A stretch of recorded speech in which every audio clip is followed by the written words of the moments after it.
Saidabad police station వద్ద ఉద్రిక్తత నెలకొంది. ప్రస్తుతం చందు నాయక్ ను చంపినటువంటి నిందితులను కఠినంగా శిక్షించాలని ఇటు సిపిఐ నేతలు ఆందోళనకు దిగారు. నిందితులు బయట వెళ్లకుండా చందు నాయక్ అభిమానులు అడ్డగించారు.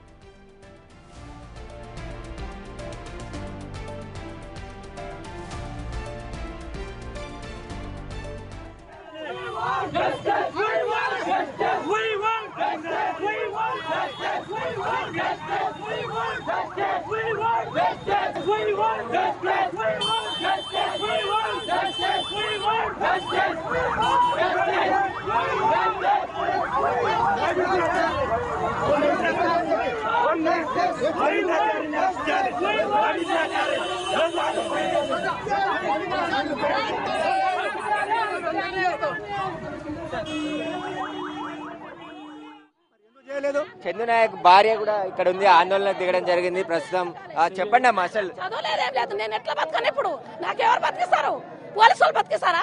ఇప్పుడు అందరికి పక్క దోపించి మొత్తం బయటకు పంపించారు. ఎవరు బతికిస్తారు? మరి నేను ఎట్లా ఏంటి వాళ్ళ కూరి తీయాలి, వాళ్ళ కూరి తీయాలి. నా పిల్లలకు నాకు న్యాయం జరగాలి అంతే. నిందితులను అరెస్ట్ చేశారు, 5 అరెస్ట్ చేయాలి, వాళ్ళ కూరి తీయాలి. అరెస్ట్ చేయడం కాదు, బెయిల్ ఇచ్చి బయటకు పంపడం కాదు, జనాలకు బయటకు దోపించి వాళ్ళకి తీసుకుపోవడం కరెక్ట్ కాదు. అది ఇప్పుడు కూడా వాళ్ళు అట్లా చేయి ఊక్కుంటా పోతారు. వాళ్ళ జనాల ఎంటు పడుతుంటే అట్లా అట్లా ఊక్కుంటా పోతారు. బులు సెట్ ఆయన అట్లా ఊక్కుంటా పోతున్నారు. ఇంకెవరైనా అనుమానాలు ఉన్నాయా? ఇంకా చారి యాదరెడ్డి వాళ్ళ కూడా అరెస్ట్ చేయాలి. వాళ్ళే అసలైంది నేర్పించి వాళ్ళు నేర్పించి వాళ్ళ పక్కదారి ఈయన ఎంబడి ఉన్న మనుషులకు కూడా డబ్బు ఆశ చూపించి వాళ్ళకు దిక్కు తిప్పుకున్నారు అంతే. మేము చేసింది అంటే మాకు న్యాయం కావాలి, నా పిల్లలకు న్యాయం కావాలి. మా పిల్లలు ఇంకా చదువు పూర్తి కావాలి. నిర్వహించారు, గొడవ అయిందంటారు. ఎందుకు కంప్లైంట్ ఇవ్వలేదు చందు నాయక్ వీళ్ళ పైన? ముందుగా నేను చెప్తాను, మా దగ్గర ప్రూఫ్స్ కూడా ఉన్నాయి. పార్టీ వాళ్ళకి చాలా మంది కంప్లైంట్ ఇచ్చిన కానీ కూడా కాంప్రమైజ్ అయిపించారు. ఏం కాదు, రేపు మాట్లాడదాం, ఎల్లుండి మాట్లాడదాం, మేము కాంప్రమైజ్ అయిపిస్తాము, ఎందుకు ఇలా చేస్తున్నారు అని చెప్పి కాంప్రమైజ్ అయిపించారు. మా నాన్న కంప్లైంట్ ఇస్తా అని కూడా చెప్పాడు, కానీ పార్టీలో ఉన్న వాళ్ళే కాంప్రమైజ్ అయిపించారు. మా దగ్గర ప్రూఫ్స్ కూడా ఉన్నాయి, ఏసీపీ వాళ్ళకి కూడా సబ్మిట్ చేసాం మేము. మీరు చెప్పండి, గుడిసెల వివాదం నడుస్తుంది అంటారు, 13 లక్షలు కలెక్ట్. నేను చందు గారితో ఒక 20 ఏళ్ల నుంచి పనిచేస్తున్నాను. నేను కూడా ఒక రాష్ట్ర కమిటీ సభ్యురాల్ని. ఈ గొడవలు జరుగుతుంటే పార్టీ దృష్టికి తీసుకుపోవడం జరిగింది. ఇంకోటి, చనిపోయిన రోజు దేవుడు వీరుడు శూరుడు అన్నాడు, అది 200% నిజము. 650 మందికి 18 ఏళ్ళు భూపోరాటం చేసి పట్టాలు ఇప్పియడం జరిగింది. ఇలాంటి మంచి పేరు వస్తుంది.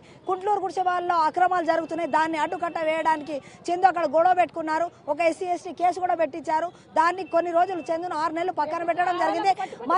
మళ్ళీ తర్వాత మా 2-3 లేడీస్ బట్టలు జింపేదాకా కొడితే మళ్ళీ పార్టీలో ఇవన్నీ కేసులు పెట్టుకోవద్దు, కాంప్రమైజ్ కాండి చందు అని చెప్పేసి అని చందు ద్వారా ఆ కేసు కాంప్రమైజ్ అయిన తర్వాత ఈ కుట్రవన్నీ డబ్బులకు అడ్డుపడుతుండని చందు ఆ 2 ఏళ్ల నుంచి ఇప్పటి వరకు ఒక్క రోజు కూడా కుంట్లూరు గుడిసెల్లో అడుగు పెట్టడం జరగలేదు. చందు పట్టాలు ఇప్పించిండో, 650 కుటుంబాలు కమ్యూనిస్ట్ పార్టీ నీడలోనే ఉన్నాయి, వేరే జెండా రాకుండా చూసిండో.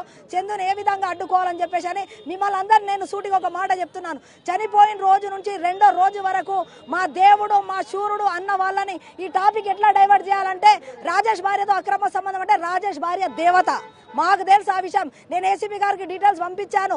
చందు మాట్లాడిన రికార్డ్ తీయండి, మేమే చందుని చంపేవాళ్ళం. అది తప్పుడు ప్రచారం చేస్తున్నాడు. చందు నాయకే రాజేష్ కి వేరే మహిళతో అక్రమ సంబంధం ఉంటే భార్యతో పట్టించిండి అని చెప్పేసి కక్ష పెంచుకున్నాడు. అది కూడా నేను చెప్తా, మా దగ్గర రికార్డ్స్ ఉన్నాయి. రమ అని ఒక లేడీ ఉంది, నేను మీడియా ముందు ఈరోజు ప్రాణాలు ఇవ్వడానికి కూడా రెడీగా ఉన్నా. రమ అని ఒక అమ్మాయి ఉంది. ఆ రమ రాజేష్ వాళ్ళ కూతురు ఫోన్ లో ఒక పెట్టుకుంది, మా డాడీ ఎక్కడుందో చూపించాలని చెప్పేసి అని. రెడ్ హ్యాండెడ్ గా రాజేష్ వాళ్ళ తమ్ముడు, వాళ్ళ కూతురు, కొడుకు, భార్య, ఇంక 2-3 చుట్టాలు పోయి రమని రెడ్ హ్యాండెడ్ గా పట్టుకున్నారు. రమన్ ఆ రికార్డ్ నా దగ్గర ఉండి నేను ఏసీపీ గారికి సెండ్ చేశాం మేము. అయితే రమని పిలిస్తే రెడ్ హ్యాండెడ్ గా పట్టుకుంటే లేదు నేను రమ ఇంట్లో ఎందుకున్నా అంటే నేను తుపాకులు దాచిపెట్టినా అని చెప్పేసి అన్నాడు. ఆ రికార్డు కూడా ఏసీపీకి పంపించడం జరిగింది. తుపాకులు నేను అక్రమ సంబంధం కాదంటే రమ ఇల్లు చందుకు ఒక్కొనికే తెలుసు. చందు నా భార్యకు నా పిల్లలకు చెప్పి నన్ను బ్లేమ్ చేసిండని చెప్పేసి నా కక్ష పెట్టుకున్నాడు. అలాంటి ఏమి లేదు. ఈ రోజు నాగాలు విశాఖపట్నం బ్యాంక్ లో మీరు వెళ్ళండి, 80 లక్షల అప్పు ఉంది చందుకి. ఈ రోజు మీరు ఊరికి వెళ్ళి చూడండి, రేకుల చిన్న రూమ్ ఉంది. చందు ఊరు నుంచి ఇక్కడికి రావడానికి కార్ లేదు. ఒక్కొక్కడు లక్షలు దోచుకున్నారు. ఈ రోజు దేవుడు శూరుడు అని చెప్పేసి అంటున్నాడు. ఆయన పైన ఈ టాపిక్ అంట డైవర్ట్ చేయాలని చెప్పేసి అంట అందమైన భార్యను పెట్టుకొని 650 కుటుంబాలు సాయినగర్ లో ఆడవాళ్ళు లేరా? రాజేష్ భార్యను చూడడానికి రాజేష్ భార్య దేవత. నేను ఏసీపీ గారు చెప్పారు వాళ్ళ కూతుర్ని వాళ్ళ భార్యను పిలిచి మాట్లాడండి. దయచేసి మీడియా మిత్రులు అక్రమ సంబంధం అని ఈ టాపిక్ ని డైవర్ట్ చేయకండి. పేదల ప్రజల కోసం అమరుడైండో ఆయన ఆత్మ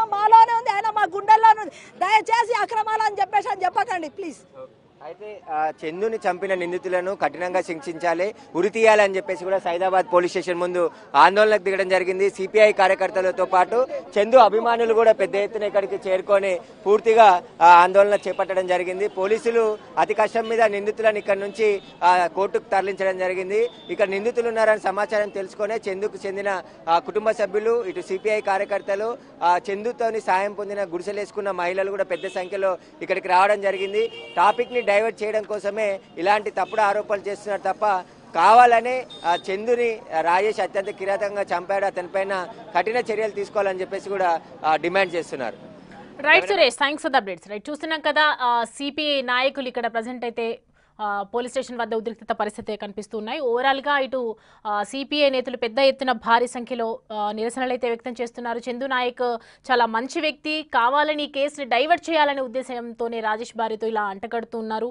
ఆర్థిక లావాదేవీలు కావచ్చు, ఇటు ఇల్లీగల్ రిలేషన్ ఉందని చెప్పి ఒకవైపు వేస్తున్నటువంటి ఆరోపణలు ఏదైతే ఉన్నాయో అవన్నీ కూడా పచ్చి అబద్ధాలని చెప్పి ఒకవైపు చెప్తున్నారు.